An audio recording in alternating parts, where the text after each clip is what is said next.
የጎንደር ህዝብ ምን አለ አልኳቸው። እጅ ይስጥ ብለዋል አሉ። የጎንደር ህዝብ እጅ ይስጥ ካለው እኔ እጅ እሰጣለሁ። ካድሬዎቹ ይስጥ ብለዋል ተስማምተናል የሚለው ግን አልቀበለውም። ምክንያቱ ህወሓት አይቻልም ቢላቸው ምንም ያርጉት ነገር እንደሌለ ስለማቅ አይሆንም።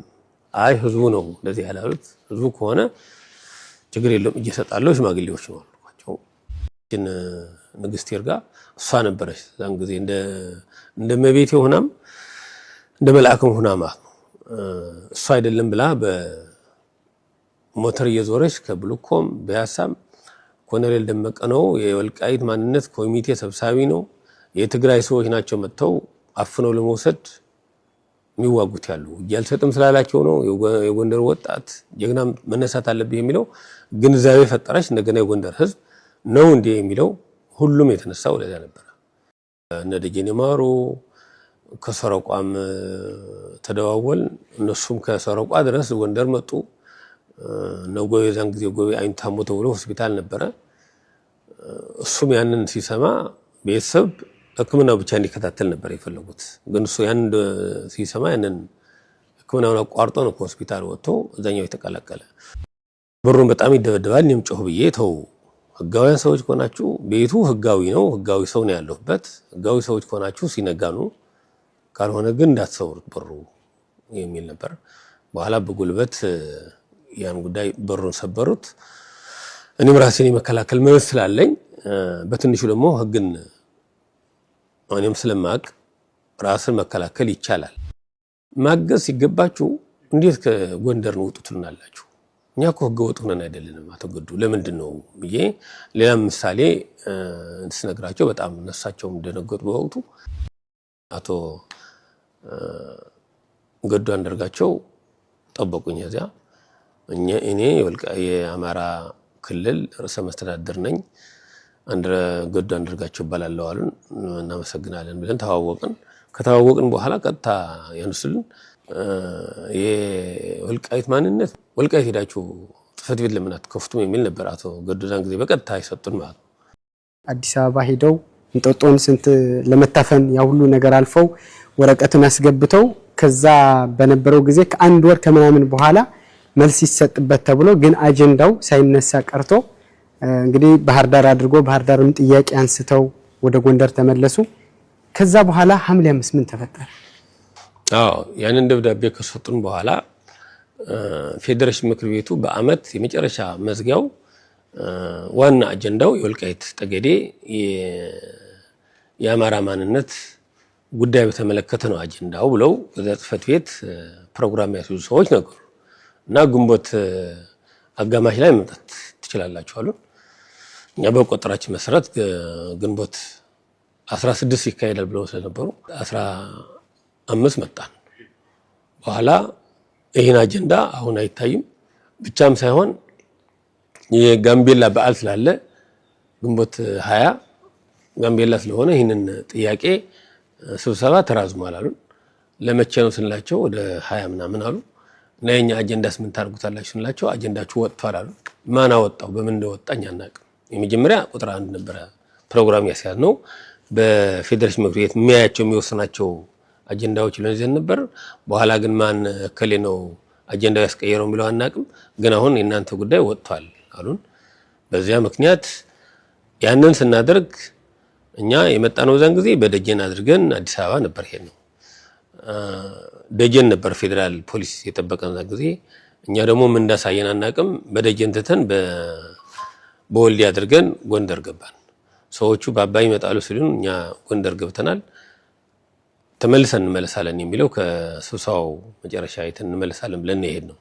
በኋላኛ ሰኔ እንግዲህ ፌዴሬሽን ምክር ቤቱ ስብሰባው ስለጨረሰ አሁን ሰውም ስለማናገኝ ስለሚበተን ከመስከረም በኋላ ነው መሄድ ያለብን ብለን እቅድ እያወጣን ያለን ሐምሌ 5 ላፈና ቲፒኤልኤፍ ከዚህ ሁመራ ተነስቶ ጎንደር ወትረየስ ተጥቆ ሄደ ማለት ነው። መልካም እንግዲህ ኮሎኔል እንግዲህ ኮሚቴው ከአዲስ አበባ ሲመጣ ቀደም እርሶ ሲሉ ነበር በአባይ ስንጠበቅ በወልዲ አድርገን መጣን ነው። ምናልባት አባይ ለዚህ የማፈን ስትሄዱም እንደዚህ አይነት ምልክቶች ስለነበሩ ስንመለስ ከሚል ስጋት ይሆናል ብዬ አስባለሁና ከዛ በኋላ ወደ የጎንደር ከመጣችሁ በኋላ ምናልባት ቲፒኤልኤፍ እንደዚህ ጥያቄ ሄደን ለጠየቅን ሰዎች እንደዚህ የማፈን የማሰር የማስፈራራት አይነት ምልክቶች ይኖሩ የሚል ስጋት ነበር ወይስ ሐምሌ 5ን ሲፈጠር ድንገት የመጣ ነገር ነው?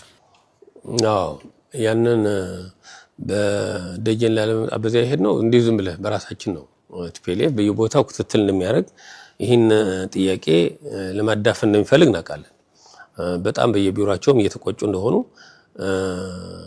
ይህን አጀንዳ እንዴት ተነሳ የሚለው በጣም እንትን ነበር። አሁን እነሱ በአዴን ነው እንደዚህ አድርጎ ይህን ጥያቄ እንዲያነሱ ያደረገ ምናምን የሚላላቸው ግን በአዴን አልነበረም። እውነት ለመናገር የወልቃይት ጠገዴ የራሱን መነሻ ነበር። ማንንም አልገፋንም እንደ እውነት ታሪክ ስለሆነ ማለት ነው። ስለዚህ ማህበረሰቡ የራሱ ነበረ።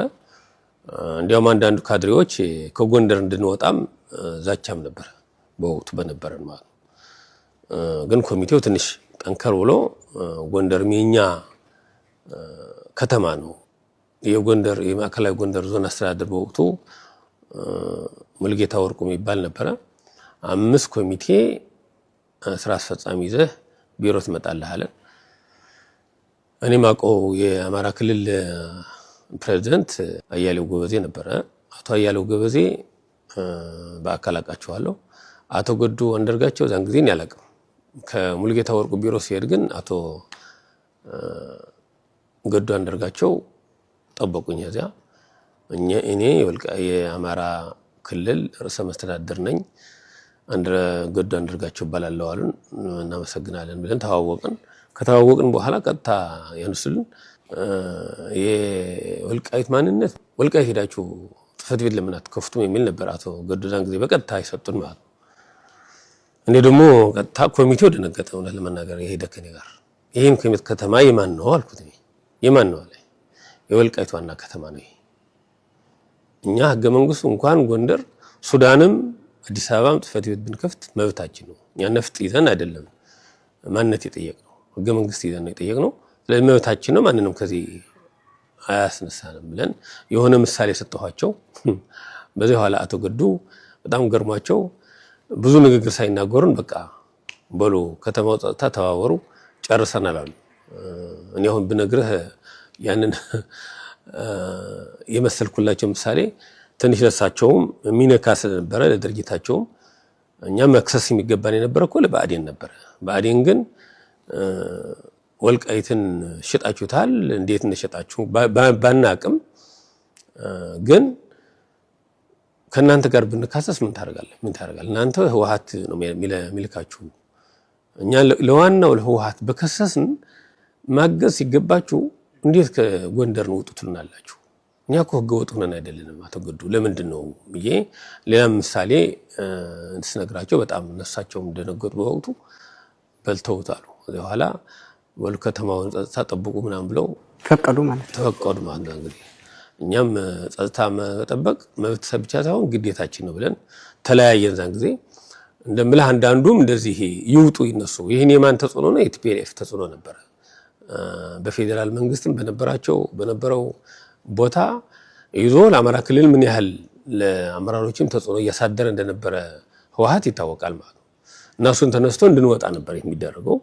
ከዚያ ተነስተን ማንም ያድነን እንደሌለ እኛ ዛን ጊዜ ከህዝቡ ውጭ ድርጅቱ ያድነናል ብለን ዛን ጊዜ እውነት ለመናገር እያሰብን አልነበረም። የምናምነው የመጀመሪያ እግዚአብሔር ነው፣ ሁለተኛ የአማራ የጎንደር ህዝብ ነው ብለን ነው ትግሉን ስንጀምር የነበረው። ካልሆነ ደግሞ ለእውነት ነው የተነሳ ነው ምንም ችግር የለም የሚል ሐሳብ ስለነበረ ያን አስበን ህወሓት እንኳን ደስተኛ ያለ መሆን ብናውቅም ግን እንዲህ ብሎ ራሱ መንግስት ሆኖ የራሱ ድርጅት ነው ብሎ ራሱ ለብሔር ብሔረሰቦች መብት ነው የምታገለው እያለ እና ወልቃይት የማንነት ጥያቄ ሲነሳ ማይመቸው እንኳን ቢሆን ያን ያህል መሳሪያ ታጥቆ ግን ጎንደር ገብቶ ሰዎችን አፍኖ በአደባባይ ለመውሰድ ይመጣል ብዬ እኔ በጭራሽ አላስብም። እውነት ለመናገር አንዳንድ ወንድሞቻችን እንዲህ ሊያደርጉ ያስባሉ፣ ተጠንቀቅ ምናምን ሲሉኝ እኔ እውነት አልመሰለም ነበር። አይ እንዲህ ተመሳስለው የእነሱ ደህንነት ነው የሚል ምናምን ለግድያ የሚመጣ ኃይል ሊኖር ይችላል። ከዚህ ውጭ ግን የመንግስት ሚኒተር ለውሶ በአደባባይ ይህንን ለመጨፍለቅ ብሎ አስቦ ይመጣል ብዬ እኔም አላስብ ነበር። ኮሚቴም እንደዚህ ያስባል ብለን አናስብ።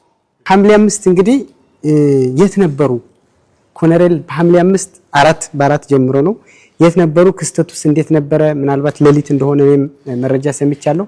ያንን ነገር ቢያጫውቱኝ ብዬ ነው። ቤቴ ነበርኩ። 3 ልጆቼን ባለቤቴን እጄ ከቤት ነበርኩ። የዋልኩት ፒያሳ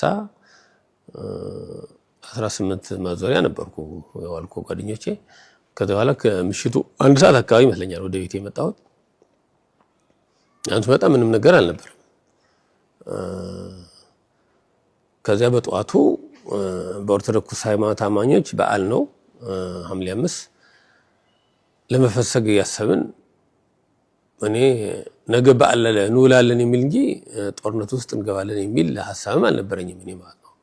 እንዲያውም ከኔ ይልቅ ባለቤቴ ነበረች በጣም የምትጨነቀው። ለምን ታመሻለህ? ለምን ይላል ለምትል ይሄንን በመሆን ምን ይመጣል?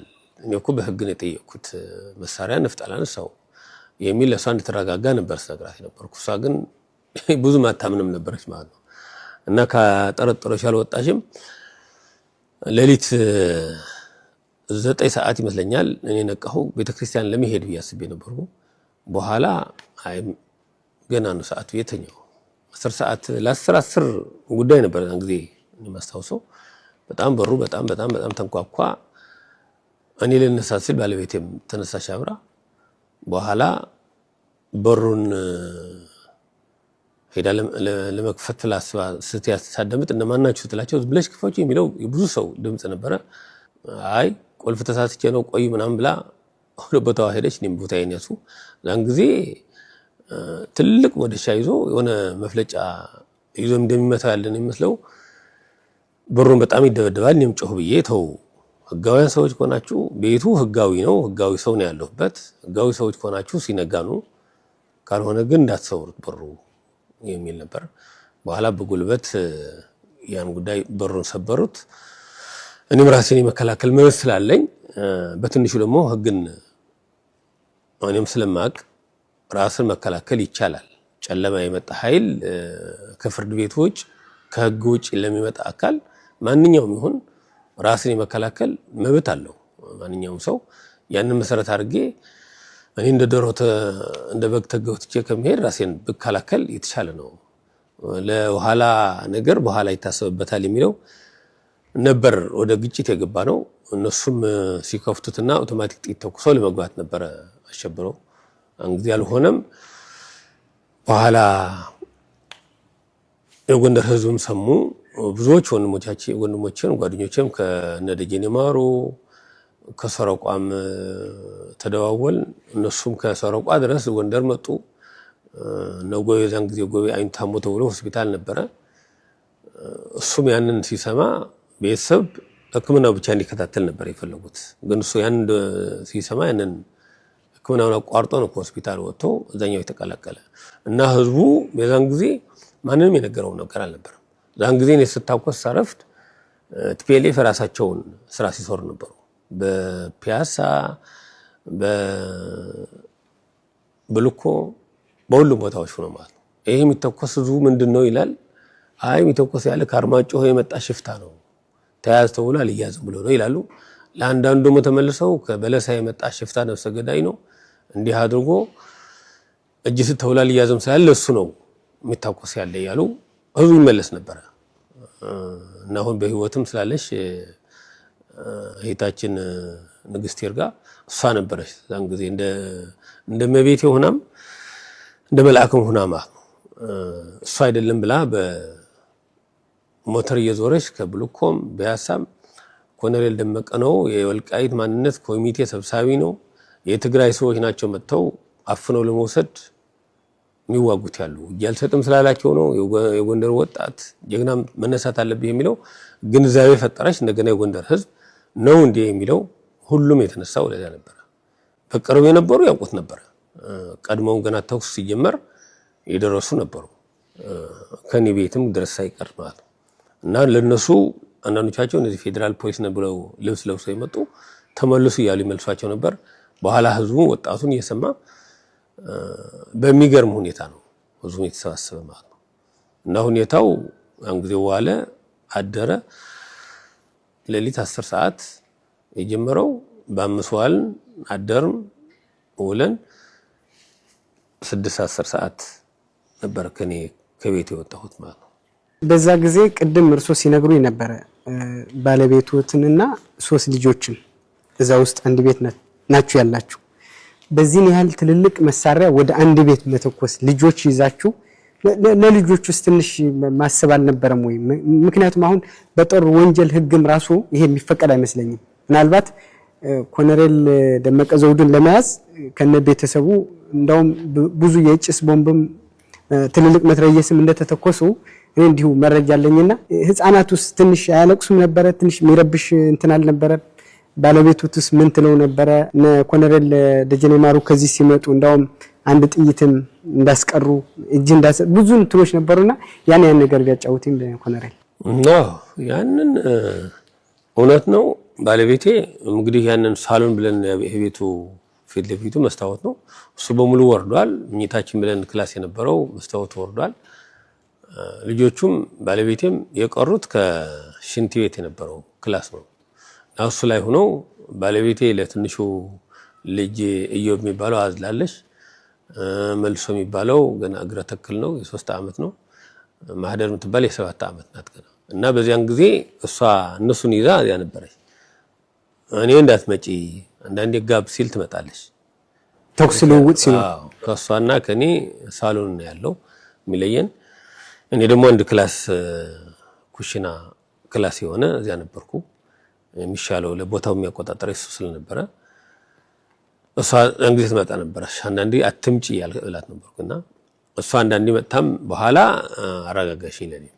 እኔ ዝም ብለሽ አትምጪ፣ ማንንም እጅህን እንዳይዙ በኋላ እንት እንዳይዙ ትለኛለች። እኔ እጄን አይዙኝም፣ ሬሳዬ ታገኛለሽ፣ ብቻ ግን ልጆች እንዳይመቱ አንቺ ራስሽ እንዳትመጪ እዚያ ሁኚ ብለሽ እያልኳት ነበር ጊዜ የምንኖረው።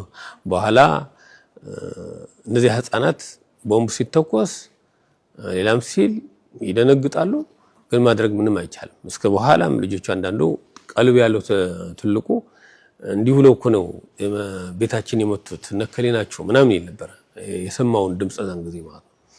እና ለህፃኖች ህወሓት መቼ ሲጀመር አሁን ህፃናት አሉ ብለው በዓለም አቀፍ ህግ ህፃናትና ሴቶች ያሉበት እንዴት ተኩስ ይደረጋል ምናምን የሚለው ይሄ ለህወሓት ተረት ነው ታል በአፉ ነው ስለ ሰብአዊ መብት ስለ ሴቶች ማጎታለው ለህፃናት ምናምን የሚለው እንጂ በተግባር አይደለም።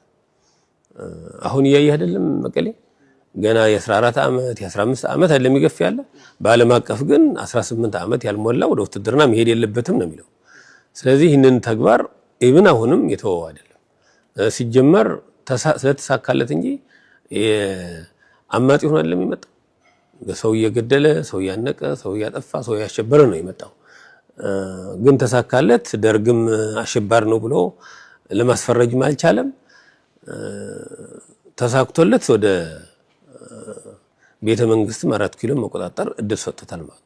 ስለዚህ አንዱ ባህሪው ለህፃናት ለሴቶች ብሎ መብት የሚማጎት አይደለም። ጽሁፉ ዲስኩሩ ብዙ ሊኖር ይችላል፣ በተግባር ግን እንደሱ አይደለም ህወሓት። ስለዚህ አሁን ሰው ብዙ ጊዜ ህወሓት ሲናገር መልአክ ነው የሚመስለው፣ ተግባሩ ግን ሰይጣን ነው የሚል እኔም አንዳንዴ ገልጻለሁና ደግሞ እውነቱ እንደዚያ ነው። ህወሓት ንግግር ያውቃሉ፣ በጣም መልአክ መስለው ለሰው ልጅ እንደሚማጎት መስለው ይናገራሉ። ኢቭን የማይካድራ ጭፍጨፋ ራሳቸውን የሳምሪ ቡድን ብዙ አማራዎች ጨፍጭፎ ሲያበቁ እንኳ አማራ ነው የጨፈጨፋቸው የሞቱትን ትግራይያንስ ናቸው ብለው እንኳ ዓለም ለማስረዳት እኮ ብዙ ጥረዋል እኮ እነሱ ሞታል። ራሳቸው ገድለው ራሳቸው የሚፈልጉ ነው። ወልቃይት በተለይ የሚታወቁበት ራሳቸውን አንድ አባወራ ይገላሉ፣ ከቤቱ ጀርባ ይቀብራሉ።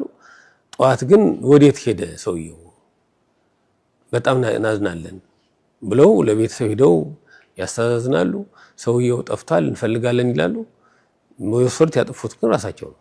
እንዲህ አይነት ተመክሮ ያላቸው ስለሆኑ አሁን እንኳን ኮሎኔል ደመቀ የሚባለው የማንነት ጥያቄ አንስቶ ወልቃይትን ሊያሳጣን ነው ብለው የሚያስቡት አይደለም።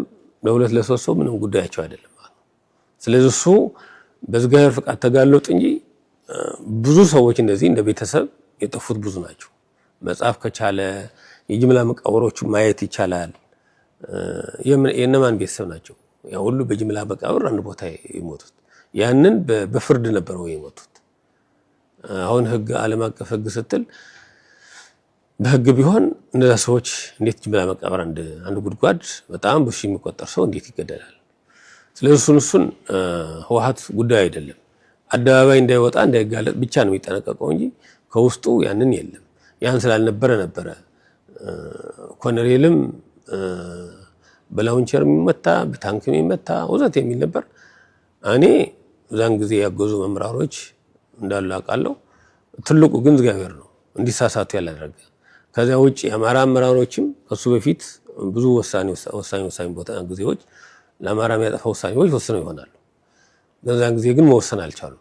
ይብን አሁን ገዱ ያልነው ያንን እንዳልተቀበለ ነው እና አቶ ደመቀ መኮንንም ያንን የተቀበሉት አይደለም። ስለዚህ እሱን ተቀበልን ማለት ይሄንን ህፃናት ባሉበት ሴት ባለችበት በከባድ መሳሪያ ከመታችሁት ኢህአዴግ የሚባለው ዛሬ ቀን ጀምሮ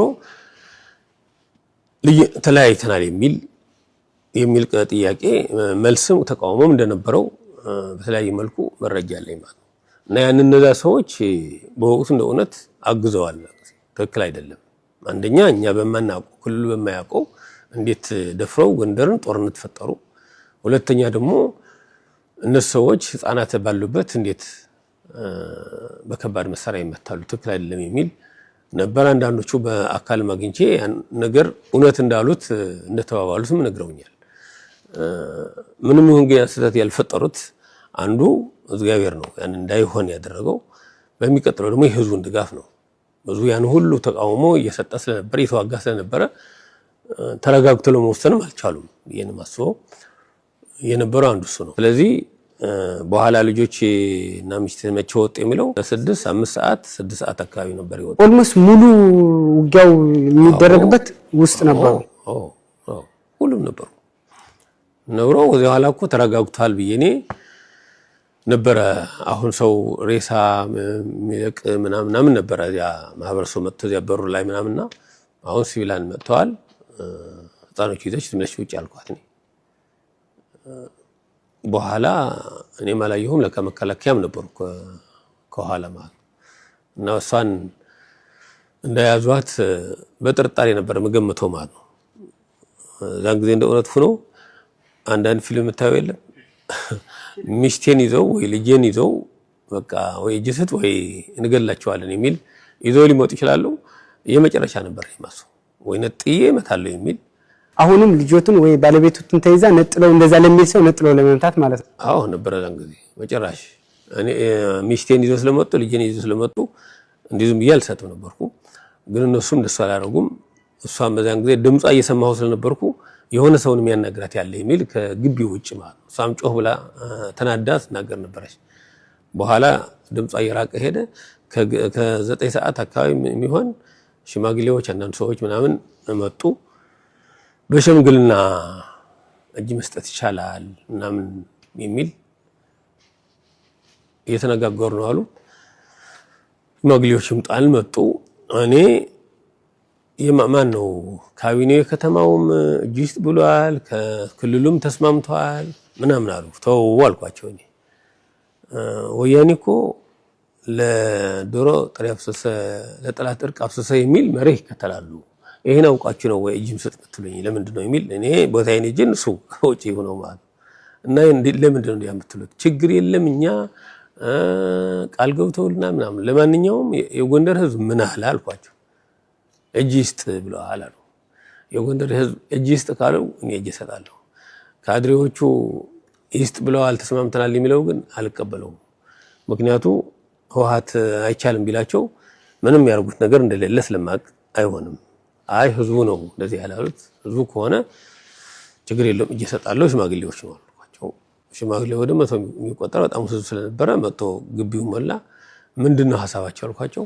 ግማሹ ነጎቤ ያሉበት ብርሃን ውጣ ይዘነው እንሂድ የሚል ነበር። ከውጭ በጣም ታጣቂ ብዙ ነው። ወደ ውጭ በረሃ ይዘን እንሂድ፣ ግማሽ ደግሞ አይ ለመንግስት እጅ ቢሰጥ ይሻላል የሚል ከሁለት ተከፈሉ። በሉ እናንተ ምከሩ እኔም ልምከር አልኳቸው። በኋላ እሺ ብለው በየእንትናቸው ገለል ብለው ምክር ያዙ። እኔ አሰብኩ ራሴ አሁን ወደ በረሃ መውጣት እችላለሁ፣ ለግሌ በረሃ ብወጣ ይሻለኛል። በረሃ ብወጣ ግን አሸባሪ በሚል የኔ ኮሚቴም የኔም ደጋፊ ማህበረሰብ እያሰሩ የገደሉም ሊመችላቸው ይችላል። ስለዚህ ዋጋ ብከፍል እኔ ብቻዬ ነው